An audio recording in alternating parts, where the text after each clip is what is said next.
Welcome to Hope is Here. My name is Greg Horn. I want to talk to you about having peace in the storm. You know, there's an old saying, either you're in a storm, coming out of a storm, or about ready to be hit by a storm. I wish that wasn't true, friends, but in my 60 years of life, I found it to be true more than I would like to admit. You're either in a storm, coming out of a storm, or there's one coming. And I don't mean that to be gloom, despair, and agony on me, to be a negative Nelly, Debbie Downer, all right? I think you know me better than that. But the fact of the matter is, friends, we have storms in life. Jesus told us, hey, in this world you will have trials and tribulations. But in me you will find peace. Take heart, for I have overcome the world.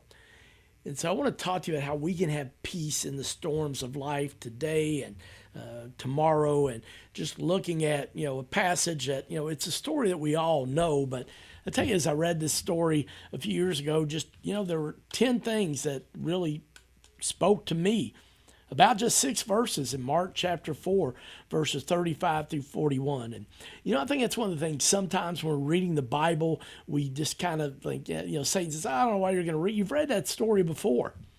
And, friends, I buy into it sometimes, but I love how when we show up and we're faithful and we read God's word, he always speaks to us. And quite often it can be in a new way, even if it's the same passage that we've read several times over our lifetime. And that's kind of what happened with me a few years ago in Mark chapter 4, verses 35 through 41. And I just want to share some things that I've learned from others and I've learned in my own life, being on this planet for 60 years, about, what we can learn from Jesus creating peace in the storms of our life. But, maybe for you, you're like, I don't really know that story, Greg, which is awesome. I love it. We have people who've been following Jesus all their life. We have other people that just accepted Jesus. And, so you may not know this story. And so if you have, listen, because just like me, when I read it, you know what? Maybe you're going to learn something new today. And here's what I know. We all need a little more peace. Say that word with me. Peace. One more time. Peace. And we all have storms in our life. And so let's look at Mark chapter 4, verses 35 through 41. If you've got your Bible, you're able to follow along with me. If you're driving or exercising or getting ready for work in the morning or cooking breakfast like my man Tom Haley, don't worry about it. I got you right now, okay? Mark chapter 4, verses 35 through 41. That day when evening came, Jesus said to his disciples, "Let us go over to the other side." Leaving the crowd behind, they took him along just as he was in the boat. There were also other boats with him. A furious squall came up, and the waves broke over the boat so that it was nearly swamped. Jesus was in the stern, sleeping on a cushion, and the disciples woke him and said to him, "Teacher, don't you care if we drown?" He got up, he rebuked the wind, and said to the waves, "Quiet, be still." Then the wind died down, and it was completely calm. Jesus said to the disciples, "Why are you so afraid? Do you still have no faith?" They were terrified, and the disciples asked each other, "Who is this? Even the wind and the waves obey him." Oh, such a great, great story. And I was fortunate to be in Israel and see where this happened on a tour of the Holy Land back in 2022. And it was just powerful to think about seeing that story come to life. But let me share with you 10 things I think we can learn from Jesus creating peace in this storm and in the storms of our life. Number one, sometimes when you make a change in your life, you encounter a storm. It says in verse 35 that he said, "Let us go over to the other side," and leaving the crowd behind. So they left where they were. All the crowds were there, and Jesus like, "Man, we gotta get a break. You gotta get a break, and let's go over to the other side." And one of the things, friends, I've learned, okay, is when you make changes, sometimes you'll meet resistance. All right. They decide to make a change. Jesus like, we need to go, and let's go to the other side. And they left all the crowds behind, and then all of a sudden they run into this storm. And so you got to understand, friends, the enemy, especially when you try to make healthy changes, okay, you start saying, you know what, I'm going to start giving to church. I'm going to give financially. You know what, God's blessed me. I'm going to give something to Hope is Here ministry in addition to my church. And as soon as you do that, then your car has needs a major repair. I'm laughing because I've been there, friends. And yet, friends, we just have to realize that is part of it. You say, you're going to start trying to exercise. I know a friend of mine, that was going to be one of their New Year's resolutions. And literally on Christmas Day, they broke their toe. I mean, I was there when they did it, and it was so loud. I mean, it just made me cringe. And it took them 8 weeks to recover from that thing. And, I mean, it was bad.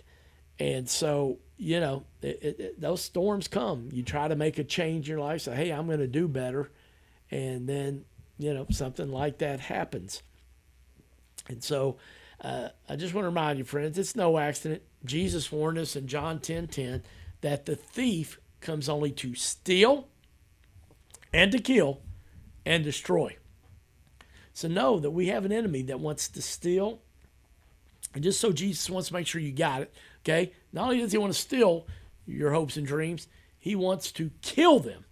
And then if you're like, okay, I got it. Jesus said, no. I want to make sure you understand. Not only to steal and to kill, but also destroy. Also destroy. Oh, friends, I'm just so thankful that Jesus warned us. Now, the good part is, in the second part of that verse in John 10:10, Jesus, little comma, takes a breath. He says, but even though the thief comes only to steal, kill, and destroy your life, your hopes and dreams, I'm thankful to know that Jesus says, hey, I can do that. I can do that. I can give you life to the full. Jesus said, but I have come so that you may have life to the full. I can do that. I can help make sure that your hopes and dreams, things are not stolen.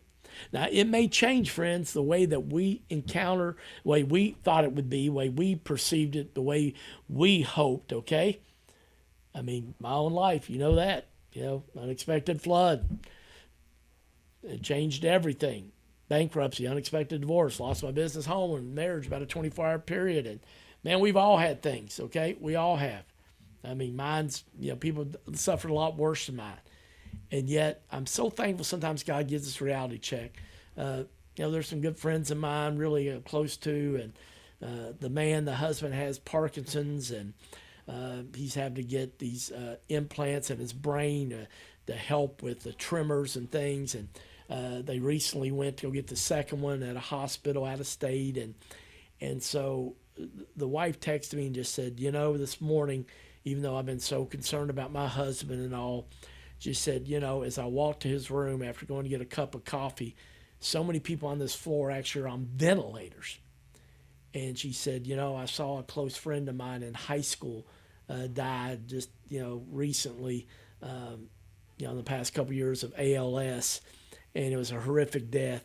And I'm so thankful that my husband and I, we're just dealing with Parkinson's. She said, I can't believe I'm saying that, but God just spoke to me today and just said, it could be worse.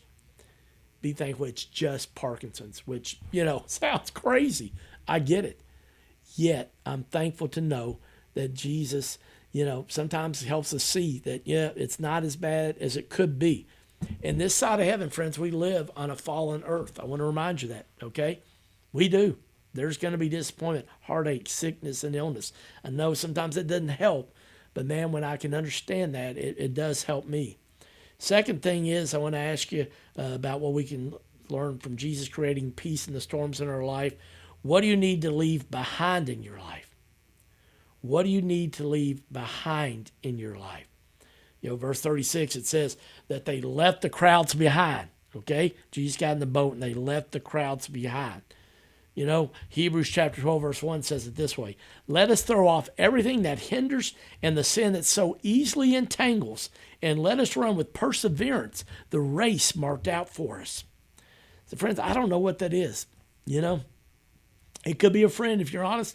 They're influencing you, drawing you away from Jesus, not closer. It could be that, there's a relationship at work between somebody of the opposite sex that you realize, this is going down a path that's not good. One of you is married and you're like, you know what? I know to do it.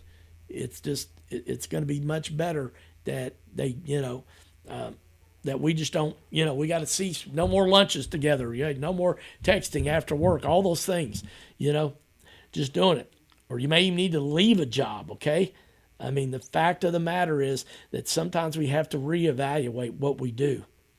And I know that's not always easy, friends, but we have to do that. So I thank you that, God, he shows us what it is. I don't know what that is, okay?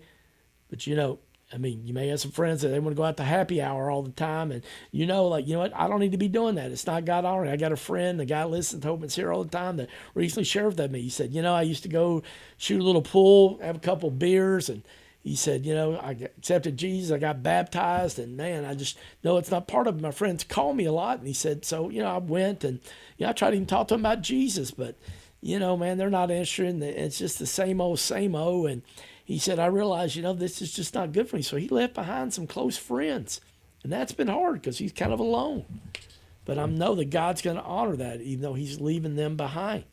A third thing, it says, Jesus left just as he was in verse 36. I love that. It said he left just as he was, Didn't have time to pack a major bag, lots of things. Hey, we're just going to the other side. Let's go. And, friends, man, I'm the king of this. God's been growing. I think I've been getting better over the past couple of years, but sometimes we get paralysis by analysis. We get paralysis by analysis. And I know that's so hard, friends, but you know what?